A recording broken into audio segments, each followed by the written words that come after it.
Hello, my name is Julie, and for the last year, I have predicted what I'm going to rate every book I read before I read it. These are the results.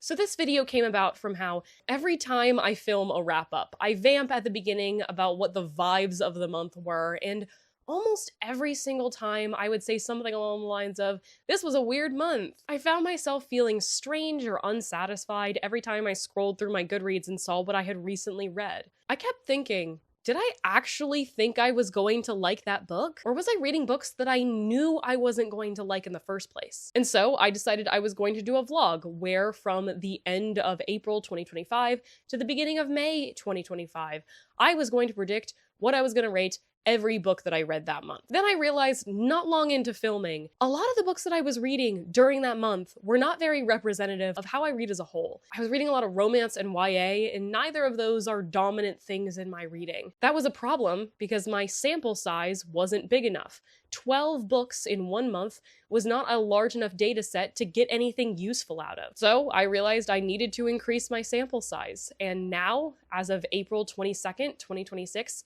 I have been doing this for a year now. So what happened is every time I decided I was going to read a book, I would write down what the rating I thought I was going to give it was. For this experiment, it's important to note that I did this before I read even a word of the book, at least recently. Most books that I pick up, I have not read the first page before I decide I'm going to read them. In retrospect, I do wonder what would have happened if I had decided to make a second prediction, maybe a chapter in, but hindsight is 2020. I made a spreadsheet, shocker, that I've input a good amount of information into. So before I read the book, I would put in the genre, the medium I read the book in, whether I owned the book or not, whether I had read from the author or not before, and then what I predicted the rating was going to be. Then after I read the book, and after I had stewed on it for a little while, I would put in what the rating I actually gave it was. I used the ratings that I put into my regular reading spreadsheet that I use all the time and copied and pasted them over. So hopefully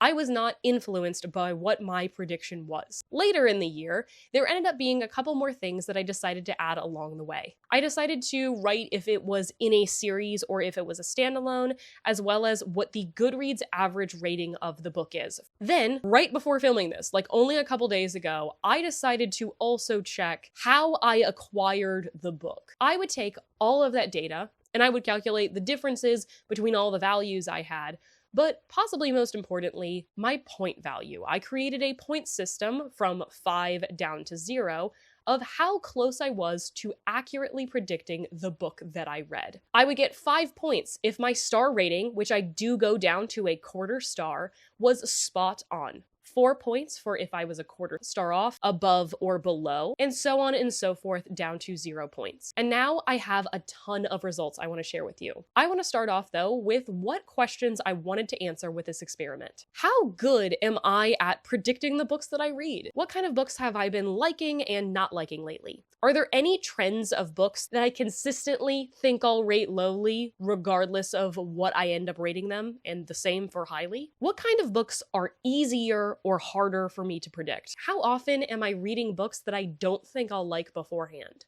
How do I compare to the general public in my ratings? And lastly, can I get better at my predictions over time? Now, I'm going to give you a bunch of graphs, so I'm just going to move over to this area, and we're just going to look at a lot of data that I have. First off, let's get a baseline of what I read in a year. In 365 days, I started and finished 136 books. That's 1 book every 2.6 days. And then some general stats about the books. This is the genre breakdown, which is pretty evenly spread, if I do say so myself, except for fantasy, but I would like to note that I did combine categories in a different way than I normally do with my reading. I only read 3 classics, so I just assigned them to their respective genres. I no longer have a speculative fiction category, I just put the books in their closest category. And most importantly, I decided to split mystery thriller away from horror because the data was showing a sort of muddy number, and just based off of vibes, I could tell that there was a different thing going on with horror than mystery thriller. So I decided to split these up, and you'll see why that was important later.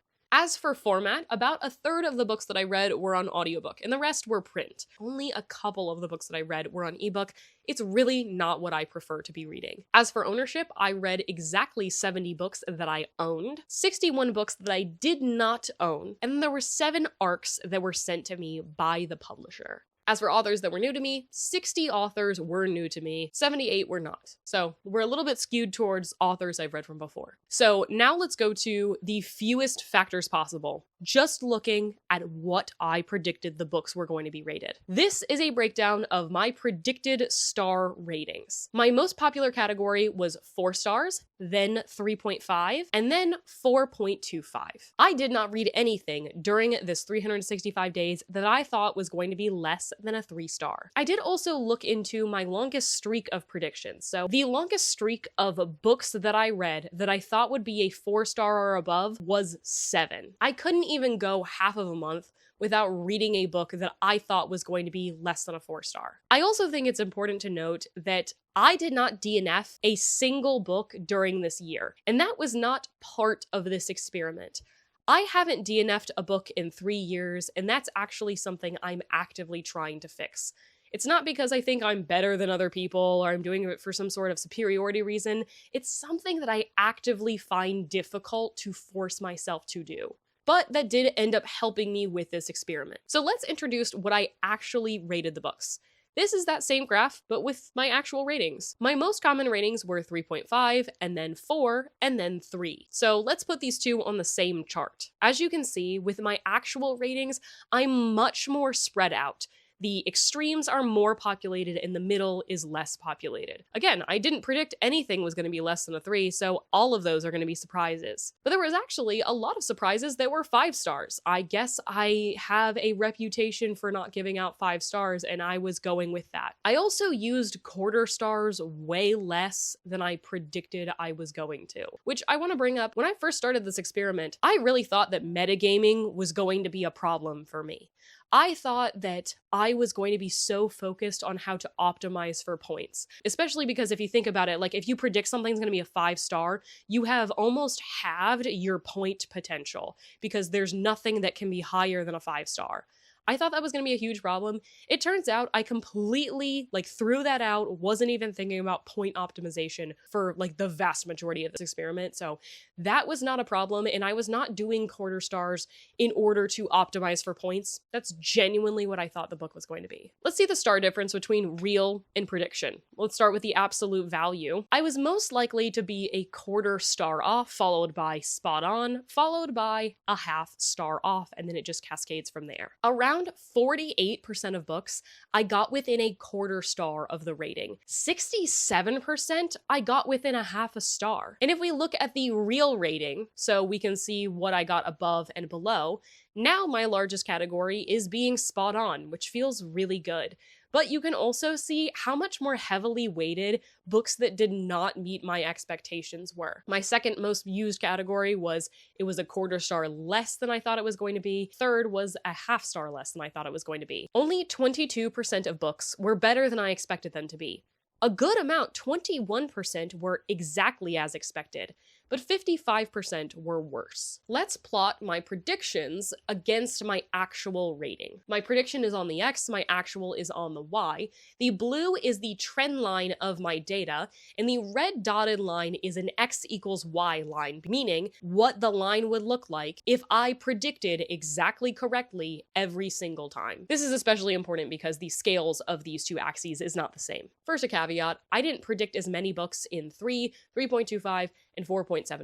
So those could be a little bit more skewed. Take it with a grain of salt. But what we can see here is that higher predicted books, I generally rated higher. But in reality, I was a little bit more even-handed with my ratings. I liked books that I predicted low a little bit better, and I liked books that I predicted high a little bit lower. And that's not me being contrarian, that's just me being wrong. I can't be right all the time. Also, I'd like to point out in the 5-star category, if we remove one singular outlier, one book that for some reason I decided to give a random 5-star prediction despite never reading that author before, never hearing about that author before, and hated it, if you remove that, my numbers do look better there. It's a massive, massive outlier to my data set. Honestly, it was really out of character for me to do that in the first place. We can make a box and whisker plot of the exact same data, so we can see how the data spreads per prediction value. If you don't know how to read this, the line, the whisker, is the total range of data in that category, and the box is the 25% mark of that data to the 75% mark of that data, so we can see where it spreads out. A smaller box means the data is more concentrated, and the bigger it is, the wider that spread is. And that box is also known as the interquartile range, or IQR. As we can see here, the IQR seems to get both higher up and smaller as my prediction gets higher. If we look at the whiskers here, we can also see that I got a 5-star out of books that I predicted 3.75 and higher. Nothing I predicted that was going to be a 3.5 or lower got to be a 5-star. My 5-star predictions seem to be some of the best books, certainly of the categories that we can't take with a grain of salt. But they do have that widest spread because of that 1 star. This is what it looks like without that outlier, and you'll see that no other book got below a 4.0 in my 5-star prediction category. 3.75 to 4.25, having wider boxes makes a lot of sense because I use those the most. 3.25 here is a little bit more surprising. Another way to evaluate how good I am at predicting is those points that I've brought up a couple of times. Let's see if there's any correlations between how I predicted the book and the point value I ended up getting. I think it's really obvious to see here there is no strong correlation at all. Even if you remove the smaller sample sizes, there's like a slight tiny trend upward with those removed, but like that's it. It's really not significant. Now let's see if there's any correlation between the books I actually rated highly and the point value.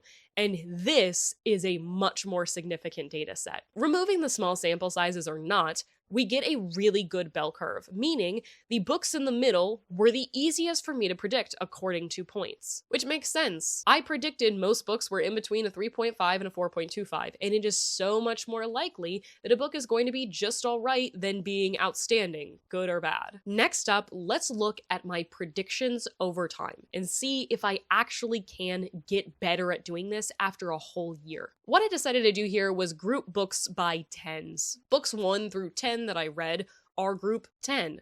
11 through 20 are 20, etc. At first, there was a really strong correlation. I was getting better at predicting, oh my goodness, this is so great.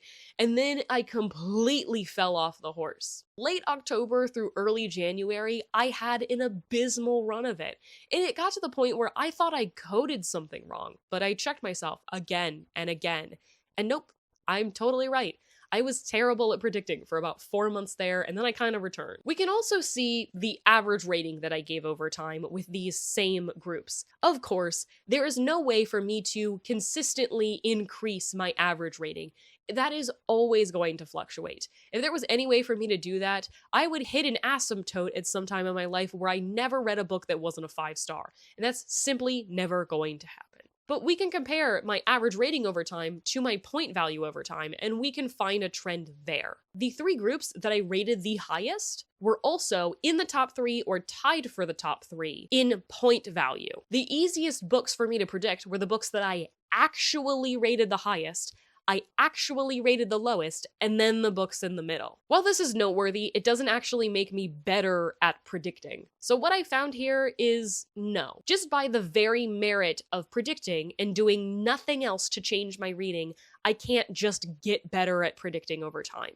Maybe I can do some other things to try to only pick up certain books or something like that, and let's investigate that further. Now I want to introduce the public opinion with the Goodreads average rating. Goodreads is the most robust place for book reviews. It is going to have the most accurate public opinion online. Here are the Goodreads average ratings of the books that I read. This is extremely normal for books that people usually read. I've studied Goodreads ratings for a long time, and usually about 50% of books fall in between a 3.80 and a 4.20. And with my data set, 50% of the data fell between 3.83 and 4.21. This is super indicative of Goodreads as a whole. I would like to note that any book that came out during this experiment, I would regularly update the Goodreads average rating.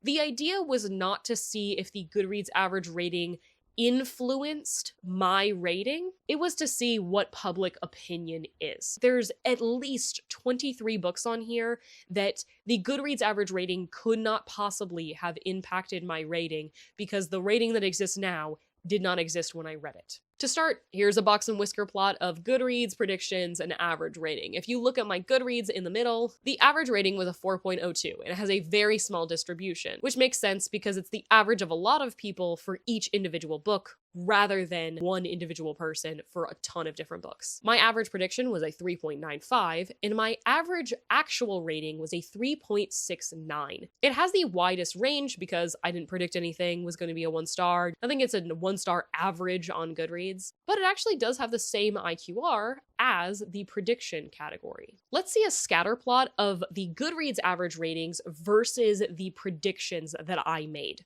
Again, we've got the same blue trend line, red is X equals Y. What we see here is I tend to predict higher than Goodreads. I also tend to predict higher for low books and lower for high books, just kind of tempering my expectations. But there's also nowhere higher or lower to go, as I talked about with metagaming. What I saw is that 89% of books that had a 3.8 or below on Goodreads, I predicted would be less than a 4-star for me. 75% of books that were a 4.2 or above on Goodreads, I thought would be a 4 or above. 79% of the time, I predicted the book was going to be better than Goodreads says it was. Now let's compare my Goodreads to my actual and see how that changes. Note that this is a zoomed out frame from the previous one because, again, I didn't have any books lower than a 3-star on my predictions, but I do on actual. Couple of things we can see here.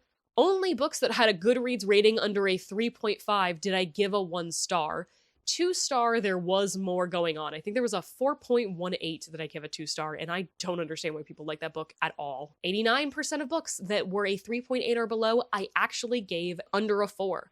Which is the exact same percentage as the books that I predicted. Then I had 62% of 4.2s or above, I gave a 4-star, which is a 13% decrease for my prediction. But abysmally, only 30% of books I thought were better than the Goodreads average rating. That is less than half of what I predicted. But the thing that I am most proud of and astonished by here is those two slopes. How identical are they? This means that my average rating is almost exactly the same as the general public with most books, except that I tend to rate about a 1/4 star lower than the average Goodreads user. This could mean that I am just more picky or critical than the average person. I think that is true. However, there are a significant number of people who simply do not rate books that they don't like, which would increase artificially the average rating of all books on Goodreads. Some people just don't believe any book should be rated below a 3-star. Some people don't like posting negative reviews online. And almost every single person who reads books DNFs them. And a lot of people do not rate their DNFs, and if you haven't read a significant portion of it, that is common courtesy. That is a good hypothesis as to why that 0.25 translation has happened. But I might just be picky, and that's okay. Here are the points, my predictions, and my rating averaged, all grouped by Goodreads average rating. Goodreads ratings grouped by 0.2s. All 3 of these categories we can see go up with Goodreads average ratings. That means I expected better of them, I actually rated them higher, and I was better at predicting them. Books that had a lower average rating were more unpredictable. It wasn't that I predicted that they were going to be bad, they didn't meet my expectations. My predictions had the most correlation with the Goodreads review, which could it possibly imply that I am influenced by that Goodreads average rating. It's impossible to completely avoid that influence. And by most correlation, I do mean it had the best R-squared score. But if you notice here, the points actually had the highest difference with the Goodreads average rating, which I think either of those you could see as the more significant change. There also seems to be a huge cutoff for books rated a 3.4 or below. I didn't read any books that had a lower average rating than a 3.2. There are only 5 books in that category, but its average rating is a 2.2. That's awful. Possibly the most significant finding in this entire experiment is that out of every single category that I am going to talk about today, because we haven't gotten into all of them, my genres and mediums and all that, the only category in which my prediction was lower than my average rating was books that had a Goodreads rating of a 4.4 or above. There was nothing that I read that was above a 4.6. That's very, very difficult to do unless it is a sequel pretty far into a series. These are the only books in the entire experiment that I ever underestimated. And honestly, you could say that these are the books that you would think I overestimated because they are so massively hyped and there's hardly anywhere to go but down. I found this to be a super important finding. So the first category that I want to look at is genre and see if there's any trends with my predictions, my ratings, Goodreads, and points. I do want to have one note here because there's one genre of books that I have been treating differently than every other genre of book, and that is romance. So in 2023 and 2024, I had a terrible run of romance books. I was buying a lot of them, and I didn't like hardly any of them, and I unhauled a ton of them. So at the beginning of 2025, I basically put myself on a romance book buying ban. And almost all of the romance that I was going to read was going to be authors that I had read from before. And this is still currently running. I think I only have 3 left or so. And I only bought 1 romance book during that entire time. And it was an author I've only given 5 stars, and that book ended up being a 5-star. So I think that information is relevant here because it is a genre that I traditionally have not loved. And I think the findings that you'll have here will look strange if you don't have that context for how I've been treating romance. It's because I was extremely particular about it for the last year or so. First off, this is how many times, again, that I read each genre. This is my prediction box and whisker plot for all the different genres. The smallest IQR was for nonfiction. The biggest high IQRs were for science fiction and general fiction. The highest IQR was for historical fiction, and the lowest was for romance. And I'd like to note here that I never predicted that a thriller was going to be higher than a 4.25. Ooh. Now, we'll do the same for the actual rating I gave the book. The smallest IQR is again nonfiction, but also horror. The biggest is again science fiction, as predicted. The highest IQR, however, was romance, and the lowest IQR was historical fiction. That is literally swapped from what happened before. So if we compare these, the books with the smallest difference in IQR were actually romance and nonfiction. So romance was at the bottom of the pack of my predictions, but the top of the pack of my actual ratings. And nonfiction was high in both of them. The biggest difference in the IQR was historical fiction and sci-fi. Historical fiction, which did not meet my expectations at all, and science fiction, which I accurately predicted was going to be unpredictable. Now let's look at the big 4 categories, averaged next to each other. This is going to be the same graph, just rearranged differently every time I talk about a different category so you can see the trends better. For my highest predicted, I had historical fiction, nonfiction, and then fantasy. For my lowest predicted, I had mystery thriller, then horror, then general fiction. For Goodreads average rating, the highest was nonfiction, then fantasy, then historical fiction. The lowest were horror, and then sci-fi, and then general fiction. So nonfiction and fantasy are the same, and horror and general fiction are the same. My actual highest ratings went to nonfiction, then horror, then romance. My lowest went to historical fiction, then thriller, then sci-fi. My highest amount of points went to nonfiction, then romance, then fantasy. And my lowest amount of points went to historical fiction, science fiction, and then general fiction. There were 3 categories in which 50% of books ended up being better or at my expectations. That was romance, and then horror, and then nonfiction. But there were 2 that were below 35%. Historical fiction was the worst, followed by fantasy. So what are the headlines here? Science fiction is my most love it or hate it genre. I think so many different types of books can be considered science fiction, and there's some of them that I love more than anything, and some that I literally despise. I predicted that that was going to be the case, and it was. Romance and nonfiction were genres that I predicted the easiest in 2 different metrics. So why was that? Well, we already talked about romance. I put strict guidelines on how I could read romance during this experiment, and that was something that I did before the experiment happened. I was picky and I tempered my expectations, and that seemed to have paid off because I generally just rated the books what I thought they were going to be, which was just okay. Literally almost every single one of these books I predicted was going to be a 3.75, and then my average was a 3.78. Like, I was just right that I like it a little bit less than a 4-star. The vast majority of nonfiction I read is super popular, especially because I don't read a lot of nonfiction. I'm actively trying to improve my nonfiction reading. But I also seem to be good at guessing the ones that were going to be just mid. So maybe nonfiction just does what it says on the tin more than a fiction book does, which, that makes sense to me. I massively overestimated the historical fiction I was reading, but those books were highly rated. So maybe I wasn't unjustified in believing they would be highly rated. To be fair to historical fiction, the very first book that I read after this experiment ended was a historical fiction I really enjoyed, so it's no hard feelings. I'm not gonna stop reading it. I read a lot of fantasy, like twice as much as any other category. I purposefully read fantasy that I don't think I'm gonna give 5 stars, more so than I think other genres, except for thriller, I guess. So fantasy being in the middle, despite it being my most read genre, makes a lot of sense, like besides the whole sample size bias thing. Horror and romance being in my lowest predicted, but highest actual rating is wild. Again, we've already talked about romance, we don't need to do it again. But horror is a genre that is so to taste.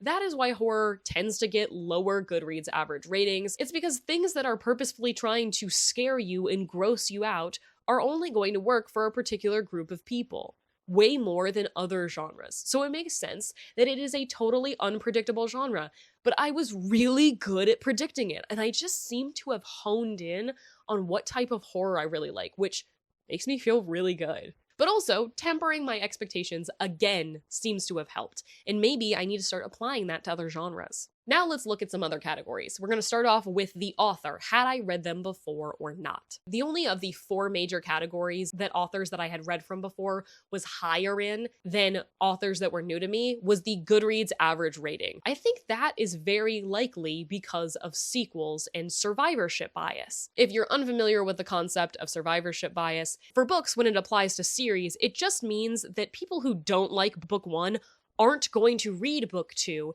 and therefore, book 2 should artificially have a higher average rating than book 1, if they are of the same exact quality. Because all of the sequels that I read were authors that were not new to me, there's a very good chance that that's where that comes from. But this means that I predicted both higher and better for books that I had not read the author before, even though they had lower Goodreads average ratings. And if we look at better than expectations, again, new authors win out. Then, like I previously mentioned, because the series and standalone thing interested me so much, I decided to make that its own category. I did combine all books in series to be one thing, because it's impossible for an author that is new to me to have written a sequel, and because I only read like 2 or 3 first books in series by authors that I had already read from. So I decided to break this into 4 categories: series and standalone, old author, new author. Series or standalone, new authors outpace old ones. Is it because I'm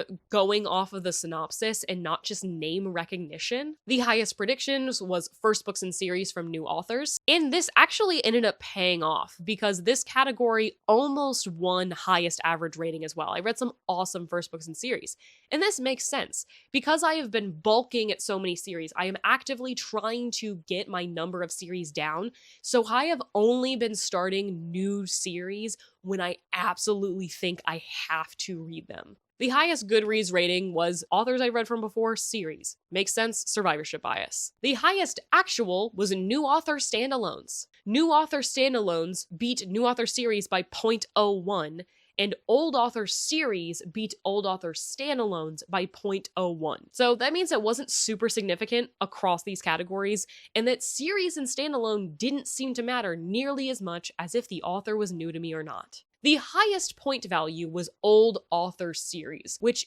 totally makes sense because I've had an entire book to figure out what I'm going to rate the second book. Then I also wanted to look at ownership, and we're looking at those 4 categories again. I predicted that the books that I owned would be the highest rated, but the books that I didn't own had a higher Goodreads average rating, and I ended up rating higher. And especially, they had a significantly higher point value than the books that I did own. And if we look at ARCs, well, I gave them an average of a 2.93. Woof. Let's take a tangent about ARCs for a second. I read 7 ARCs in this time. I used to read more than that, but a lot of that was me trying to build up my NetGalley credibility or relationships with publishers. And now I'm trying to be way more stingy with them because I had too many books that I didn't like. And it seems that that trend has not gone away, even with me being more picky. I tried to stick to only authors I'd read from before, or at least stuff that I was super excited about. 5 out of 7 of these books were from authors that I had read and loved before, but only 2 out of the 7 books that I got, I thought were going to be above a 4-star.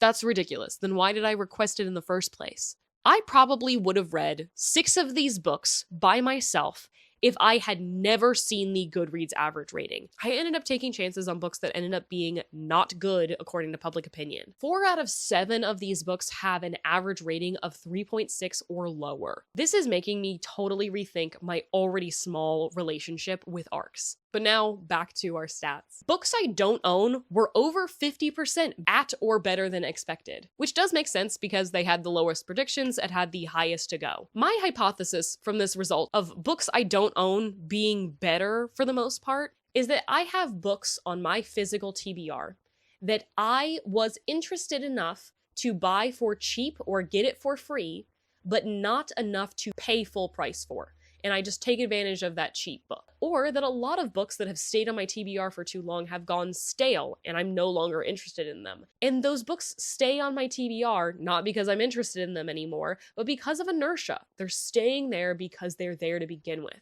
When I lose interest in a book that I keep on my TBR, I find it hard to get rid of it without reading it. But if I lose interest in a library book, I'm just not gonna pick it up. Like, why would I check out a book from the library I'm not interested in? So ironically, I'm more likely to pick a book that I don't think I'm gonna like from my own shelf than from the library. We're going to interrogate that further, but let's go and talk about Medium, and then we're gonna compare the two. My Medium graph looks super similar to my ownership graph because I'm way more likely to own a physical book than an audiobook. I'm way more likely to check out an audiobook from the library, and my ebooks that I read are almost entirely ARCs. Audiobook had the highest value in every single category. I was just really surprised that audiobooks seemed to be significantly higher, so I decided to see, let's compare Medium and ownership.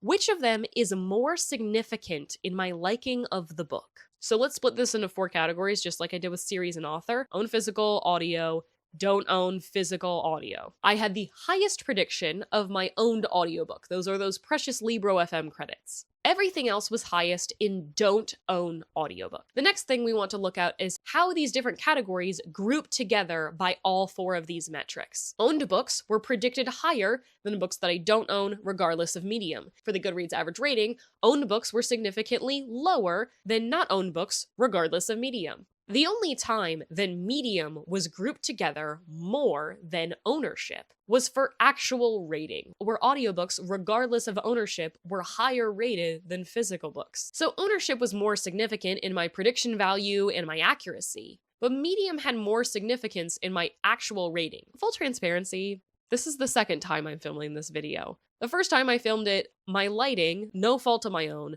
was hot garbage, and also I was way more sick than I am now. And the first time I filmed this video, I didn't have an answer for you for why I would rate audiobooks higher. And then I was rehearsing to do this again, check if I missed anything, and I realized I've been telling you this whole time that I don't sample the books before I start reading them, before I do my predictions. But what I realized, the only category that I do tend to possibly, on occasion, sample are audiobooks. A lot of the times, especially before I purchase an audiobook, I sample the little 1-minute clip they give you of the audiobook to see if the audio quality is at all good. I used to do this every single time I listened to an audiobook, but nowadays, I might do that with 50% or less.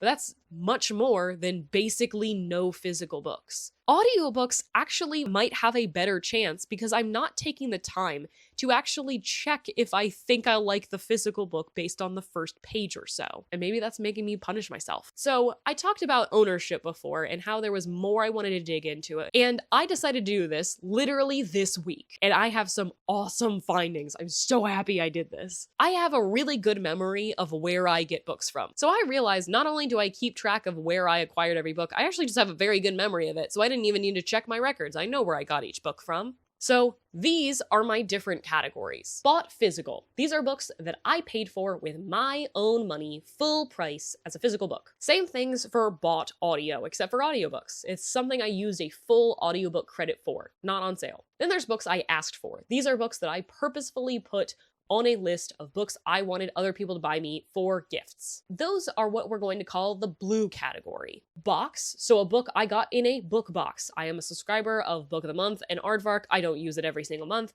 but I do occasionally get books from there. Used books. Books I got from a used bookstore or a little free library. I'm actually not counting my Pango books here because every single book that I got from Pango Books during this time period was a book that I actively tried to buy at a real life bookstore in person. Those books I ended up putting in bought physical rather than used. Then there's the books I got on sale. I got them for a significant discount, even though they were new books. Then we have ARCs, which I'm also including any book that was a final copy that was sent to me by the publisher. All of those we are going to call the red category. Then we have the books I got from the library physically, from the library on audiobook. And then the two last categories are wild cards that aren't really going to have like a huge amount of significance because they could be literally anything. There's gift, so a book that someone bought me as a gift that I did not ask for. The vast majority of those books, that person hasn't read them either, so it's not like they know that I'm gonna like this book, it's just they're giving me something random. Then there's the other category. Just a catch-all for me to be complete here. Those books are wildly different from each other, so honestly, do not look at that. But I'm just gonna have it on here anyway. So this is a graph of how many are in each category, and you can see library is very big, but if you summed up all the things that aren't library, they would add up to be larger than library. So if everything goes to plan, the library should be in the middle of everything. Sample size bias. As for predictions, I consistently predicted books in the blue category as being the highest. It's so good that I actually have high expectations for these books that I'm making people, or myself, spend money on. The lowest predictions were gifts I did not ask for, used books, and narrowly library print books. For Goodreads average rating, we very interestingly have a good slope down for a while. I did buy full price the books that had the highest average rating for the most part, and spent less money on books that had lower average ratings. Then it jumps back up for library, and it turns out the library books beat all of these categories. Note again, the ARC average is reflective of now, not when I read the book. And then the actual rating, possibly the most significant of all these. Look at these results. I rated books in the blue category the highest. All groups of the blue category, I rated higher than any other group. We're not counting other. Other is literally anything. Thank goodness the blue category is the highest. The library, the yellow, is in the middle, and the red is all the way at the bottom. My cheap stuff is absolutely tanking my average. I have so much junk on here that I've gotten cheap or used that I just didn't want to prioritize in the first place, that I knew I wasn't gonna like that much, and I read them anyway, because I find it hard to get rid of books. As for points, they were mostly consistent across these different categories. That didn't seem to have a super significance here. But if you look at them, the sale and art categories, as Bob Hale would say, he's doing so badly, he's broken our thingy! So what does this mean? If you look at the books that only I picked out myself, without the influence of price at all, I do know my own tastes, and I pick up books that I like. It's books that I take a chance on because, oh, it's on sale. Those are the books that make me not like my collection. And almost every single one of the books that I end up getting from a used bookstore, I end up getting rid of. I need to be focusing my used book acquisition only on books that I would pay full price for. So that's all the graphs I have to show you. So what do we learn from this experiment? Did I know ahead of time that I would or wouldn't like these books? For the most part, yes. Books I predicted to have a 3.75 or lower had an average of a 3.37. Books that I thought were going to be a 4.25 or higher, I gave an average of a 4.09. How good am I at predicting what I'm going to rate a book? Like I said before, 67% of the time I got within a half star, 48 within a quarter star. I am actually pretty good at this. But there's always going to be books that shock me one way or another. Some books that shocked me in a good way this year were A Raisin in the Sun, Vampires of El Norte, and Muddle Home. Some books that shocked me in a bad way were The Subtle Art of Holding Space, which, if you were curious, was my outlier book, The Pisces, Wide Sargasso Sea, and Immortal. How often am I reading books that I don't think I'll like? Less than once a month, I read a book that I actively don't think I'll like, but more than twice a month, books that I think are just gonna be okay. There were 34 books that I predicted would be a 3.5 star or below, but only 7 that I thought would be below a 3.5. So what kind of books am I underestimating? Like I said before, there's only one category that I actively underestimated, and that was books with a Goodreads average rating of 4.4 or above. Otherwise, books that were 50% at or better than my guess were romance, horror, physical books I got from the library, books I bought on audiobook, nonfiction, books I don't own, and general fiction. What kind of books am I overestimating? Well, technically, everything that's not 4.4 or above, but the worst ones were books I got as an ARC, books I got on sale or I did not ask for, historical fiction, fantasy, ebooks, which is kind of the same as ARCs, and new author series. This doesn't mean that they had the worst ratings. This means that they rarely met my expectations. What am I the best at guessing? Starting at the top, nonfiction, romance, books I don't own, audiobooks, and books in series, regardless if they were an old author or a new author to me. What am I worst at guessing? ARCs, mostly because these are books that I'm not very well informed about. They don't have a reputation. I'm reading them early. Books I got on sale, historical fiction, science fiction, ebooks, again, the same as ARCs, standalones, and books I own. How do I compare to the average reader? While I tend to rate a quarter star lower than most people, I have almost exactly the same range of ratings and to the same books as everyone else. And can I get better at reading books over time? According to this, no. I am not going to get any better at this. I would have to do other changes rather than just predicting for me to get better at predicting. So what are my goals going to be going forward? I want to buy fewer books just because they're cheap. I want to request fewer ARCs or only do books that I think are going to be a 5-star prediction, or only books that I would have bought full price. I want to read fewer books simply because of the author and actually focus on the synopsis. I want to start reading the first page or so of a book before I read it, so that I can back out before I buy the book or bring it home or whatever. Since I already find it really hard for me to DNF, and maybe I should also try harder to DNF. But the number one takeaway is that I need to be focusing more on books that I'm actively excited about, think are going to be a 4-star or above, and that I would pay full price for. These end up being the books that I like the best, predict the best, and everything else. So these are some steps that I've already taken. During this year of predicting, and partially inspired by it, I started a Reels/YouTube short series called Unfuck Our Shelves, where I am giving us challenges to help fix our shelves and make them spark more joy. I have participated in every single challenge that I have given out, whether I've done it beforehand or not.